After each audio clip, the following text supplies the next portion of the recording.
Okay, over to you, Anna. Thank you very much. Well, I have to say, Frank, you're a hard act to follow, but I really, really enjoyed your talk. And what a delight to have you define what on earth a mountain is. I'm in danger of calling them all hills. So it was a joy and a pleasure, and what a pleasure to be in part of this book. And a huge thank you to both Darylyn and Bernadette for editing this book and doing such a wonderful job of being editors. It's been a joy just being involved in it from beginning to end. So I'm going to be talking about Clava cairns. And these are, for those of you who are unfamiliar with them, this is a Clava cairn. This is photographed by Douglas Scott in his latest book. He takes some fabulous photographs, by the way, and of course he's given permission. So this is a chambered tomb. You can go in the passage, there's a chamber in the middle. It would have been roofed over, so you have to think of them as being a little imagination. You have to think of them as being like beehive shapes. And they're always surrounded by a freestanding stone circle with the smallest orthostat at the back in the northeast, in this case only 0.5 meter. Then they gradually increase in height until they get into the southwest. In this case, for which is Balnawaran of Clava Northeast, 2.73 meters in height.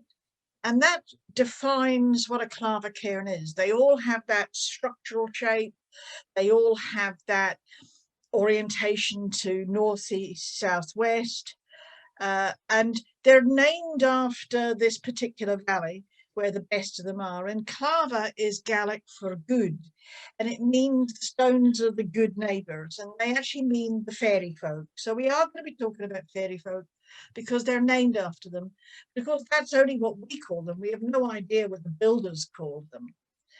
But the Clava Valley is where the very best Clava cairns were found.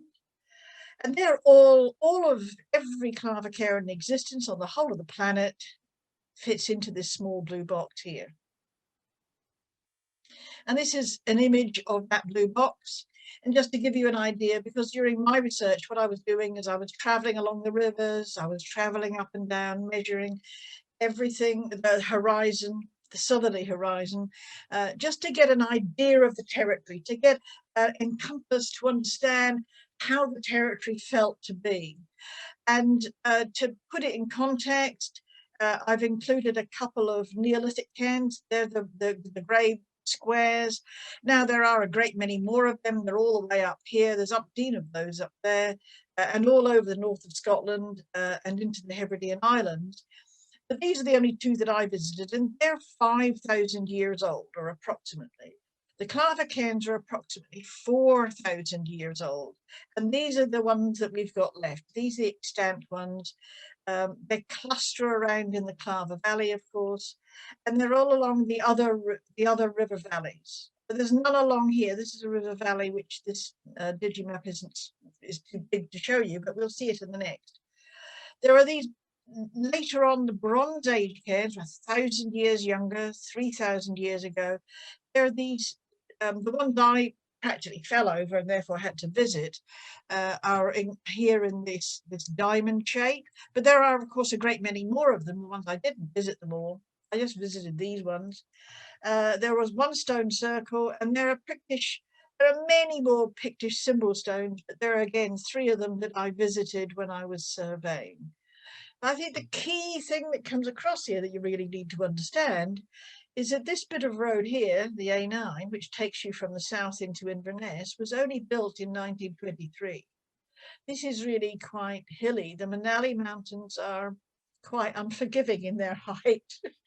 To get from the south to Inverness, you generally came up Loch Ness side, or you would go up the River Spey and up and over the top. But this doesn't really give you the contours, and this is the last map. I promise you we'll just, well, there's one more further on, but this is the last map in this series, just to give you an idea of the contours. And you can see that if you're trading, and you're trading with Ireland, and you want to trade with Ireland, because this is the early Bronze Age, and the very earliest bronze axes are found around about here. The earliest bronze axes in the whole of Britain. And they're needing to get the copper from Southern Ireland. So the copper comes up Loch Ness side, or it comes up. You can get it from the Spey. You can go down the Spey, cross here, get across Loch Laggan, and then down to the Irish Sea that way. And of course, over there you're heading off to the Northern Ireland and to Europe. And there's other ways of access. But look at the Findhorn River. The Monally Mountains don't let it go anywhere. It doesn't connect. It's useless for trade. So we can say that these were all built in areas that they were interested in trade or interested in maneuvering bits of equipment, the axes going south or north, or the copper traveling. So they're part of that. But there are two different kinds of cairns. There are ring cairns and there are chambered cairns. And the ring cairns are completely different. They never had a passage, they were never roofed over, they generally tend to be larger. They're this sort of size. They may have been slightly higher, but that's about it. And this one's at Balnawaran of Clava as well, and it's surrounded by its own freestanding stone circle. There's the one, the prominent stone there, and there's another chambered cairn in the distance. So it's got its own standing stone circle. So this would have been a beehive.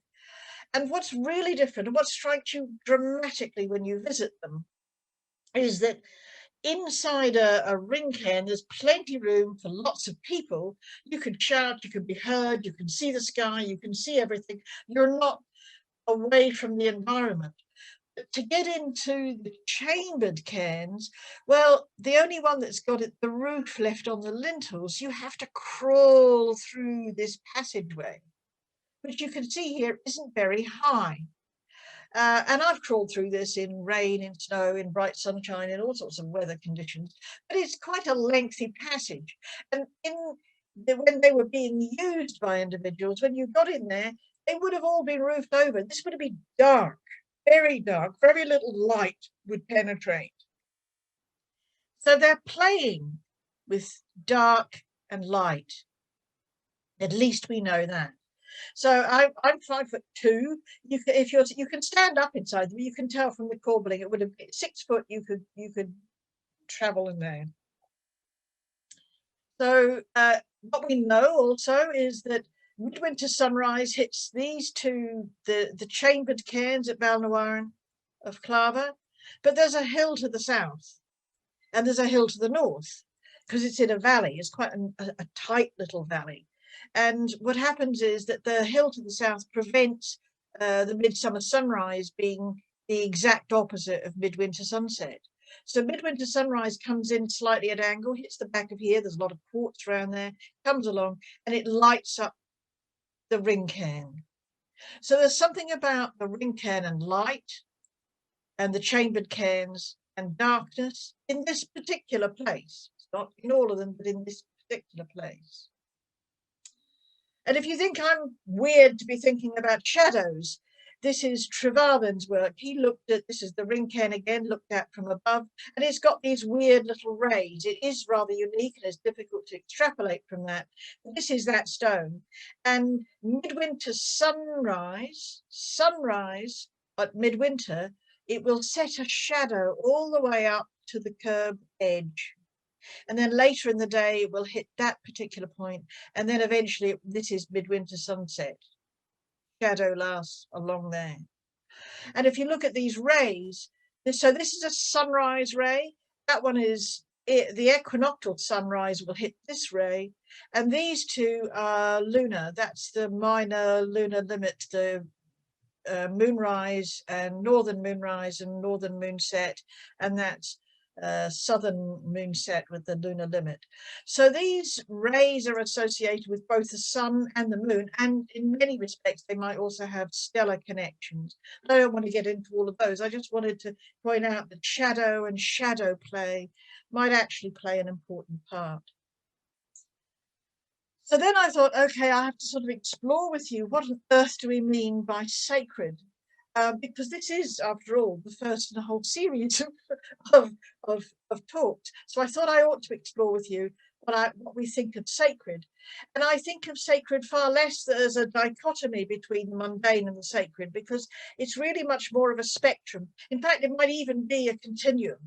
So when you're going out and enjoying a sunset, it might just be a mundane experience, but really it's not very far from that to go to sky watching, and it's not very far from that to be putting deities into the sky.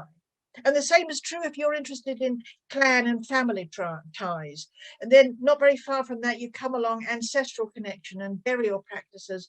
And, you know, as far as I'm concerned, these might literally meet each other coming the other way. So later on, we're going to be talking a little bit about conferring of spiritual versus secular authority and spiritual prestige versus social prestige. Because really, these things are like a concertina. It can move in and out. It's not that stable. And if we're looking at initiation rites, they have effects on increasing social cohesion. And if we look at seasonal rituals, well, they are helpful for seasonal agricultural pasture activities. And if you look at pilgrimage, at which point do you stop saying, are these people coming here for tourism, or are they coming here for pilgrimage? Or they might be somewhere in between where they're doing a bit of both. And you'd think trade was entirely mundane, but no. In this period and in this time, if you're crossing a river or you're traveling up in a river, it is said to be a deeply spiritual journey that you're going on, and you're crossing boundaries, because every time you go over a tributary, you're crossing another boundary. And most of the Clava cairns are near tributaries. And then, of course, because I'm always interested in healing, there's the issues of medicine, shamanic practices. So we'll just see how they kind of pan out in the coming talk. So what are we going to talk about? I'm going to talk about the Clava cairn building people, late Bronze Age people, and we're rushing forward through time. We're going to look a little bit at Pictish people, medieval people, and present day people. Okay. And to put that in some kind of context, Richard Bradley in his book explains to us that where these cairns were built, there was a lot of Mesolithic activity. But the main period of construction is 2300 to 2000. And then 1,000 years later, 1100 to 800, you've got extensive reuse of the late Bronze Age period. We'll have a quick look at that. Then we've got the Pictish people. There's a cremation from the Pictish period. There's a chapel built 1100, and then we've got secret burials in 1850s, and we've got the deposition of crystals and coins in the 1990s. And if you think people still don't relate to these stones in a weird way, right now, if you look on Twitter, there are endless pictures of the Clava cairns, all associated with the television program Outlander. So there's an entire news story being told about what these cairns are about in the present day. So to some extent, that's what I'm interested in. I'm interested in what has traction. What these are monuments that are really been in the landscape for a very long time, and they seem to leave some kind of strength of memory as well. Things that get involved with them don't seem to be forgotten. So here we are. This is Midwinter Sunset. This is Balnawan of Clava. That's Anne McInnes. She'll turn up later in the story. And she's here today. So this is the only one that's still got the lintel. So looking in, you can see it's not a very big opening at Coromoni, but these other ones are all at Balnawan of Clava. And these trees here, which create shadow there, these are placed by the Victorians, so they wouldn't have been there in the old days. And they were closed around about 50 years after they were created. So the people who built them, we don't know what they used them for. They don't appear to have buried anybody in them, but they made them impassable for humans after about 50 years. So this is, there used to be an on-site diagram, historic Scotland. It's no longer there at the site, which showed the central ring cairn closed off.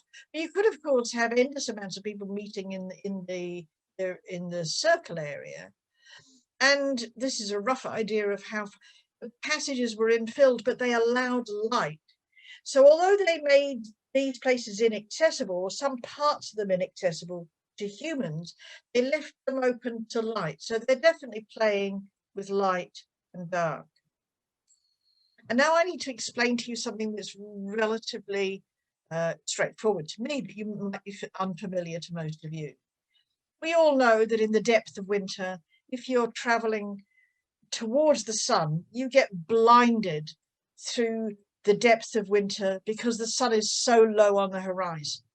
Whether you're far south in the planet Earth or far north in the planet Earth, the sun is simply lower on the horizon for longer, and you get blinded for longer.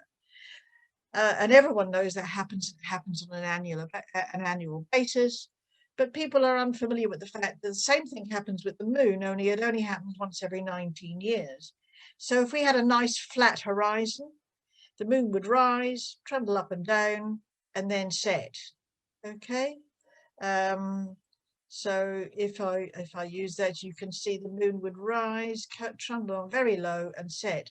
But if we replace this into this landscape, that's what it's going to do. It's only going to, it won't be able to get up and over the hill. And this is the full moon nearest midsummer every 19 years. And then on either side, it's going to do wonderful things. It's going to skim along the top of the hill. It'll do other very weird and unusual things in relation to that hill. So in this landscape, that hill prevents the moon from being the primary light at midsummer in the nighttime. Just to give you another idea of size, we've got, this is Carn Gast, the largest ring cairn. And I really just want to point out to you that these would have been bright light in the landscape, so that you can see an idea of the hidden landscape. Oh, and that's the same major stone.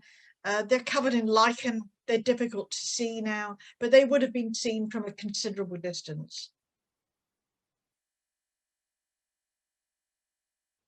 So moving forward in time, we're moving into 3,000 years ago, and we've got the late Bronze Age people.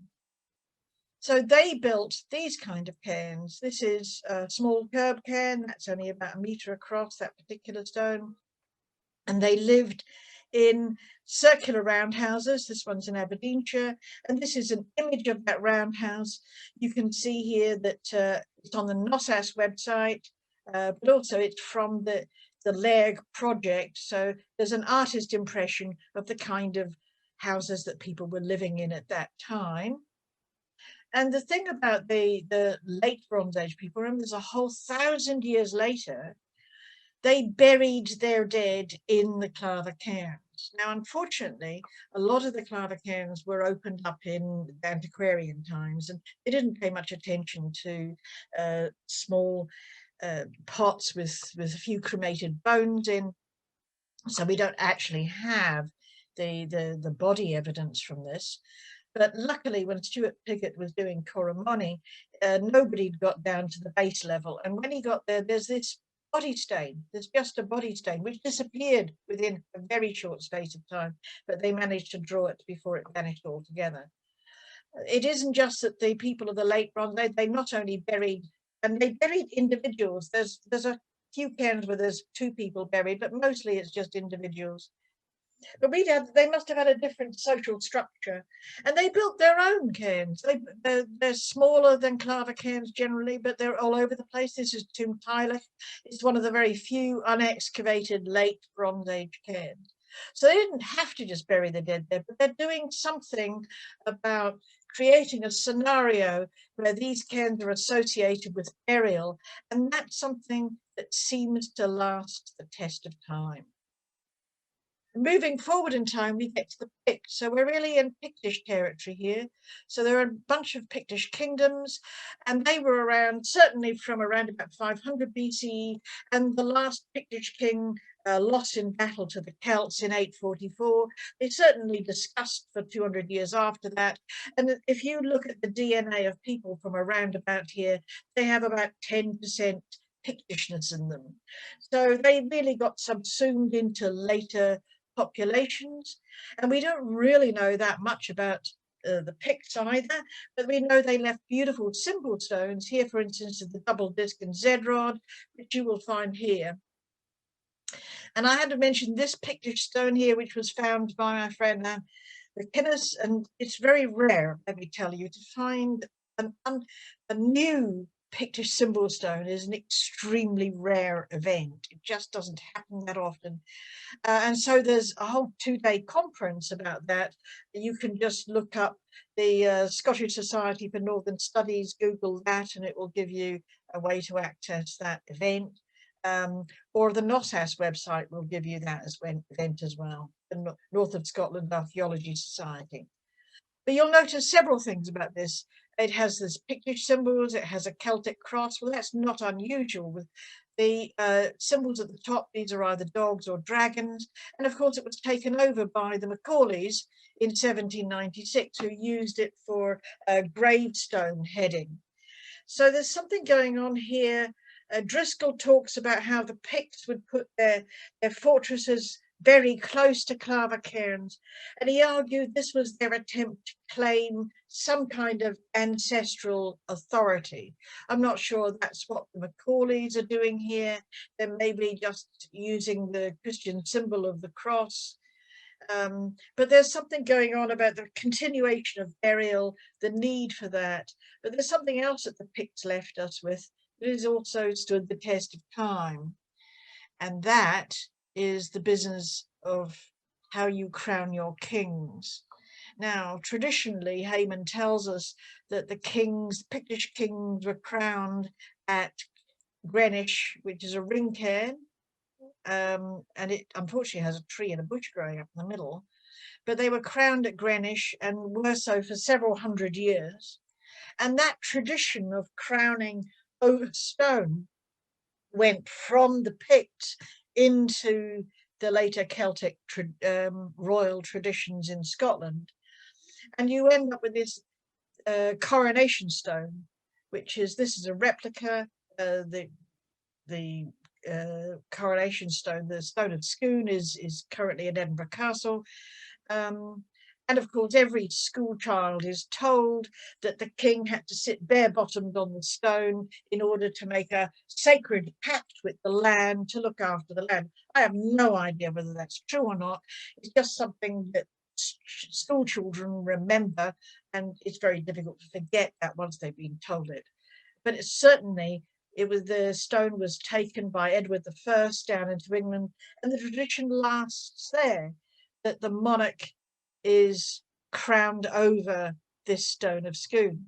And what they're doing here is there is something going on about a sacred pact between the land, the stone, and gaining authority. And it's the authority of kingship, but also a sacred authority that goes into the business being a king that is being celebrated here.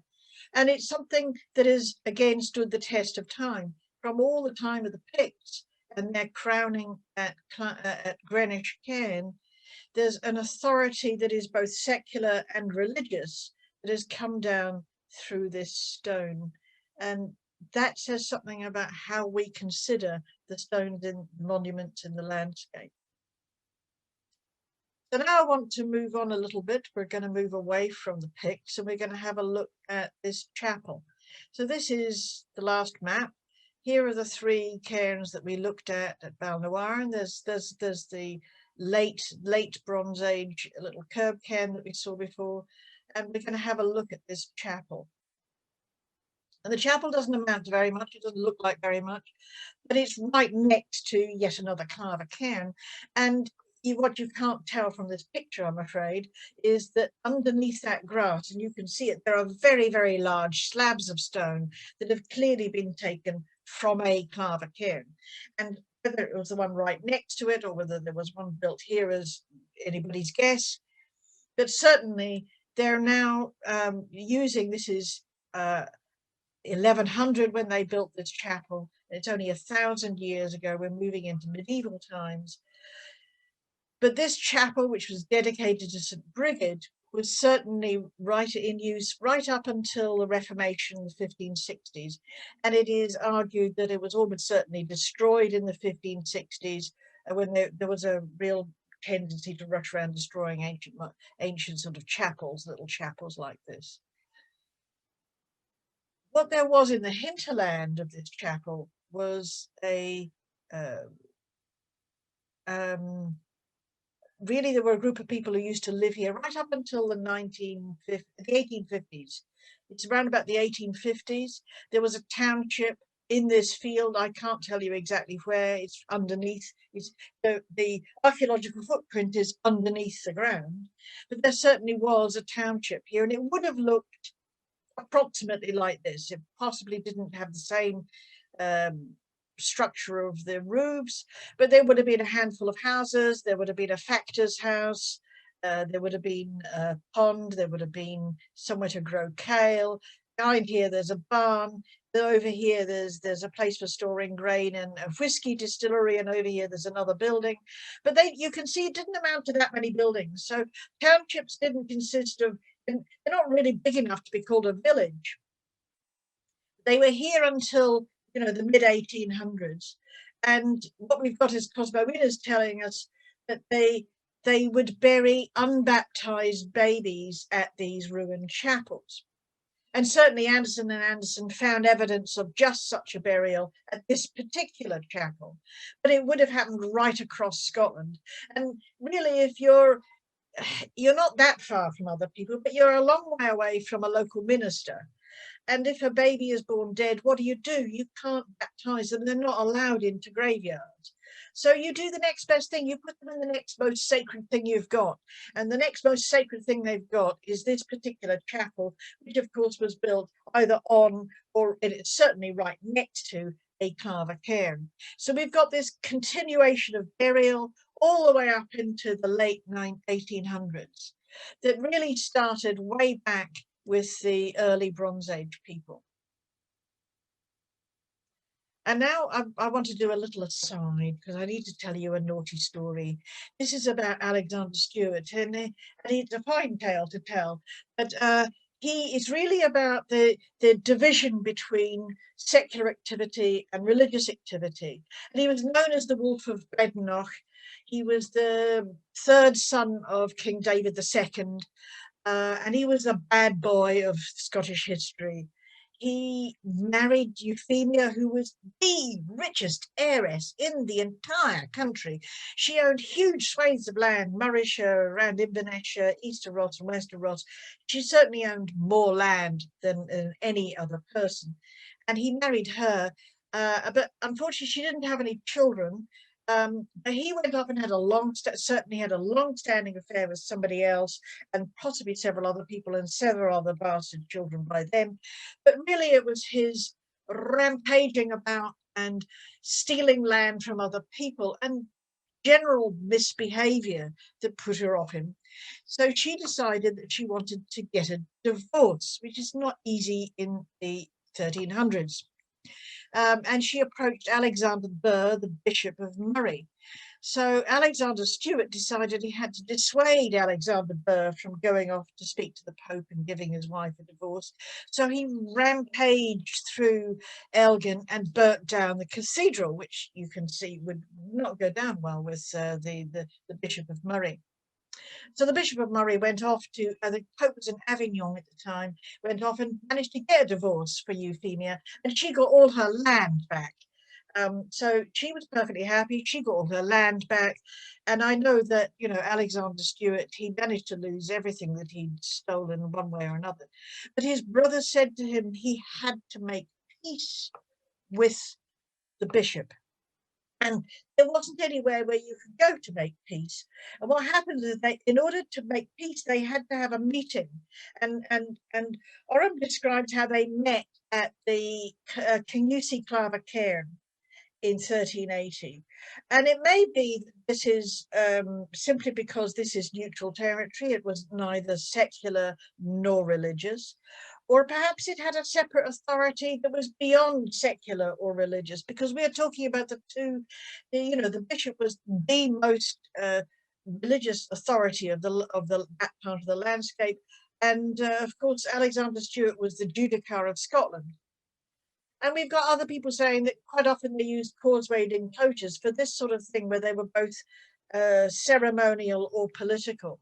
So we've got not a divide going on between the religious stories, but really the tale, the reason for the tale is to say that Clava Cairns could also function as a place that was between this divide between secular and religious authority. And now we really come to the nub of the matter. And the real nub of the matter talks about otherworldly creatures. And really, Scotland is absolutely dripping with otherworldly creatures. We've got kelpies, we've got silkies, we've got urusks, but the apex otherworldly creature are the Sidhe.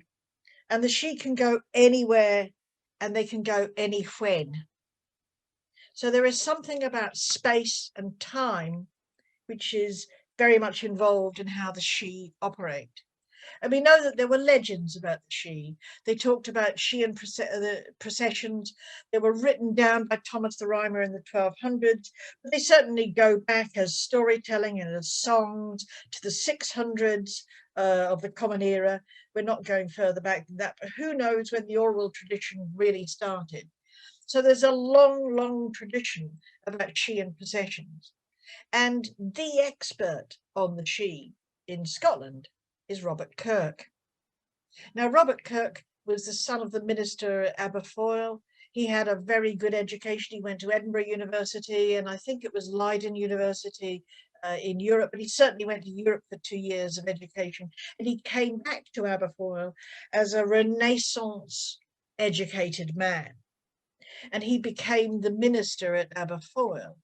And he wrote in Gaelic, he wrote down what his parishioners had to say about the Sidhe, whom he saw as being sort of somewhat like angels, partway between us and God. And he describes a number of things, that not only what the parishioners had to say, but he was very open to what was going on there. And he talks about these processions taking place at the change of the seasons, that is the Celtic quarter days or the equinoxes, but most certainly at midwinter and midsummer. And he also talked about the Sidhe and the whole business of second sight, which we're not going to get into because that would be an entire separate talk. But the key element about second sight is the Sidhe is said to have given it to human beings. They are allowing them to have a spatio-temporal shift. So there's something about the Sidhe and their ability to change space, but they can also change in time.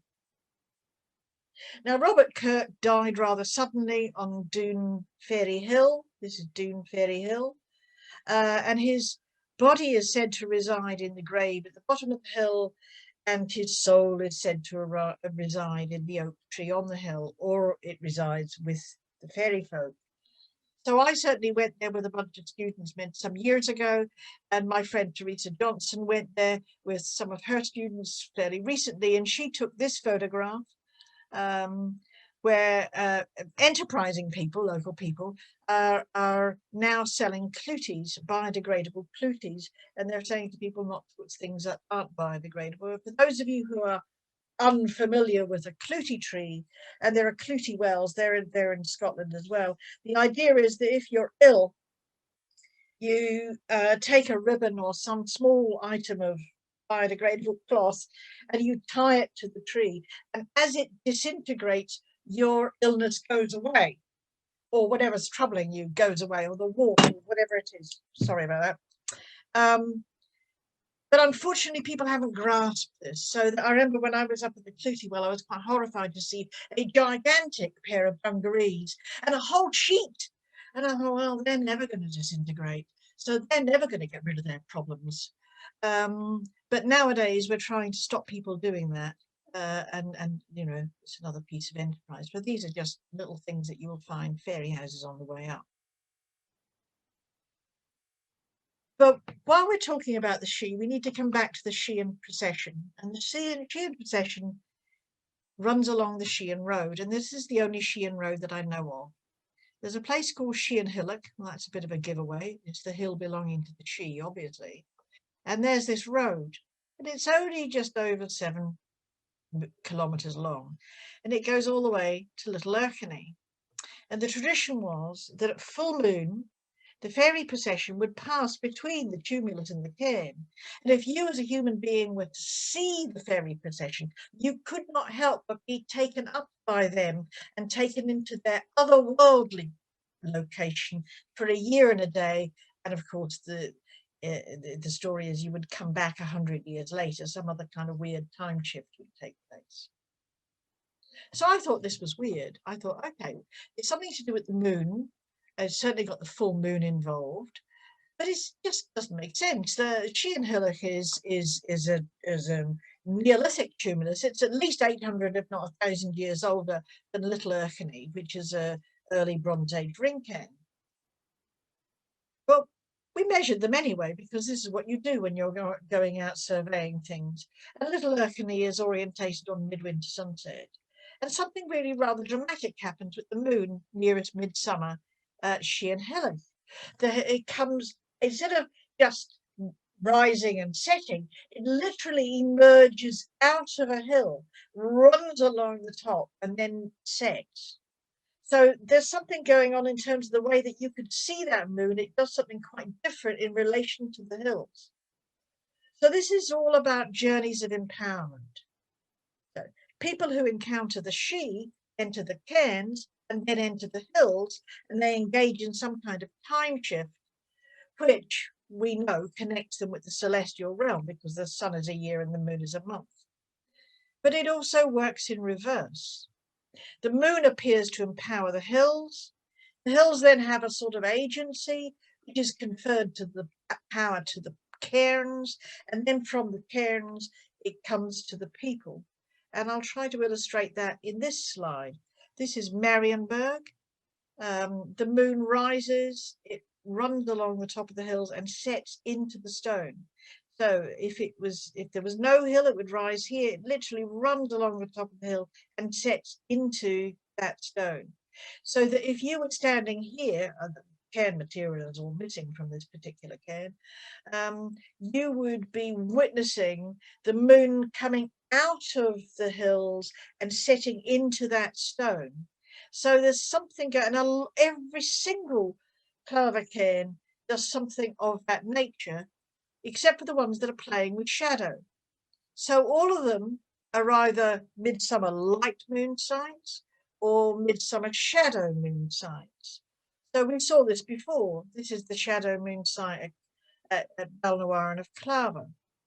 And Balnawaran of Clava happens to be pretty miraculous because it's a midsummer shadow moon site, but it's also a midwinter sunset site. That's actually quite different, because what it does there is the light ring cairn is cast into darkness, and the dark passage is cast into light because of that. So they're doing so, they're playing with light and dark. And so really this is a story of what endures, and everything endures. It seems to me that whatever tale you tell about, whatever peoples you are, the tale that you're telling continues to be told by later peoples. So there are places to connect with the sun and moon if you're a Clava cairn building people. They're repositories for the ancestral dead if you're a late Bronze Age people, but we know perfectly well that continued through into the 1880s. They are spaces to confer authority on kings if you're a Pictish people, but that still happens today. They are holes in the Shean fabric of time if you're a medieval person. And if you look at Outlander, that too is a hole in the fabric of time. So today they are monuments which inspire awe and wonder, and who knows what they are going to be. For in 1,000 years' time, there'll be another story told. But whatever story we tell now might still be being told then, because not only do they endure in the landscape, their tales about them endure in the landscape, because these are human responses to sacredness. This is where the heavens come down to earth. Oh, that's really the story. For people who like screen share, if you wanted to screen grab, that's the references. I'll just leave it up there for a second and then come back and say thank you very much. Thank you, Anna. Thank you. Just How are we wonderful. doing for time? What a journey. what a journey you took us on. Amazing. I've got a couple of pedantic questions, and that'll give people a chance to think of other questions as well. And it is pedantic after this wonderful tour de force you've given us. But did you find that all the Clavicans are in valleys, or were they all in the valleys, and those therefore? There are a few hilltop cairns. They do exist, and there may well have been more, because obviously we don't know. It is unlikely that hilltop cairns would have been used for robbing. They looked at, various people, archaeologists have looked at this, and most of the cairn material was robbed during the time when they were building railways. So really, they were probably largely apart from the flooding. Some of them were lost in flooding. And remember, the cairn material, they're not big stones. The circle stones are big. Some of them are big. Some of them are very big. But, the actual cairn material is quite small. Handy for building a little pen for keeping your sheep in. But actually, they weren't touched. And there's some lovely tales. There's beautiful tales. There was a minister in Aberdeen who went out, and he was told that you weren't allowed to touch the stones of the cairns. And there's another tale told about a particular cairn. It's along Speyside, where a farmer stole one of the stones for a lintel, and his cattle refused to go under it, and he had to put it back. Now, that's almost certainly apocryphal, but it tells you that in the minds of the people, these were sacred spaces. You were not allowed to take the stones. Take the stones. Yeah, wonderful. Until we get the railway building age, of course. Suddenly we're into a very different mindset. Yes. And the railway building age, handy for the, putting down railway tracks. Yes, yeah, a convenient quarry. And with that, I mean, you talked about the sun and the moon and the Clavicans. Have you had any thoughts that possibly, the circular cans might have represented the moon, and the covered ones the sun? Because you've got those radiating lines coming out. So do you think they are, I mean, I know you're only speculating, but do you think they are representative of the orb of the sun and the orb of the moon, which of course are visually the same size for us? Yes, but I think that we're really on dangerous ground there. The thing is, they're almost certainly representative houses. There are earlier houses built underneath these. There's the one of the ones that was completely ruined. Had to be the archaeologists had to save it because a road was going through there. The one at Raigmore, and Simpson found a genuine old house and a wooden structure underneath. Oh, so that we don't know how many. Most of them have not been excavated. An awful lot of them. And like Frank's story about some of them at the top of the hill, when you climb up the top of the hill, it's very dramatic. Certainly by the time you get there, you're so blown away by the vista that you think that's the best cairn I've ever been to. But until you go to the next one, until you arrive at the next one, that's the best one you've ever been to. So they're interesting.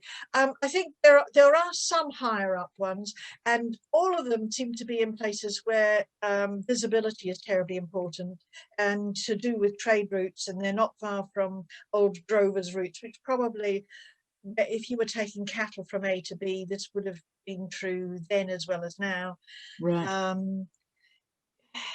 The ones that we've really lost are the coastal ones. I'm sure there were a lot more along the coast. Logically. Yes. And one, I've got one last question, if no one else has got a question. The Stone of Scone, do you know if that came from a cairn? Is there any story of its origin? No, I think that I know it's been stolen. Well, no, you run into endless amounts of trouble there. You've got people who say that the one that was stolen isn't the real one, and there's another one hidden somewhere else. And goodness knows where. But we have to make do with the one that we've got, and that I don't think, you certainly can't trace that. You can't, like a piece of art, trace it all the way back to a Clava cairn. Yes. I think you're in trouble there. That's practically impossible. It's the tradition of being crowned over the Yes, stone. I just wondered if anybody had actually analysed what the stone was and where that stone Oh, had I come think from. they have, but you know, unfortunately, I think you'll discover that it's one that's commonly found. Right. Okay. It was Fair stolen in enough. the 50s as well, just before the coronation. Some four students from Edinburgh University went and stole it and brought it back to Scotland, and you know, So they so couldn't there's, coronate the Queen. well, no, they did. It was said to have been found and taken back. So it's a stone that's full of mysteries. Yes, excellent. And there's a quick question from Teresa Johnson, Anna, and she's just greeting you. Says, wonderful talk. 2 years ago, I visited Orkney and went into an enclosed cairn, which was very dark inside and had a very narrow and low entry. You had to lie on your back and slide into the entry. I wonder if that was a Clava cairn. No, it's definitely not. They're only in that small, tiny area, and they're called Clavicans because of this business of the thing. So, because the one you've been to, Teresa, I think that it's known as the Tomb of the Eagles or Ispistad, probably that one. I've been to it a few times, and you literally lie down on a thing on wheels and pull yourself through, because otherwise it's a very difficult crawl. It's much shorter. That's only about 19 centimeters in height, the passage entrance, and that's true for quite a number of other stalled cairns in Orkney. They've got very small entrances, but you do get light coming into them as well. There is a light play that happens there, but that's for my next piece of work. That's coming, yes. Definitely not a And Clava cairn. You have to have a stone circle around it to be a Clava cairn. all right, good, thank you.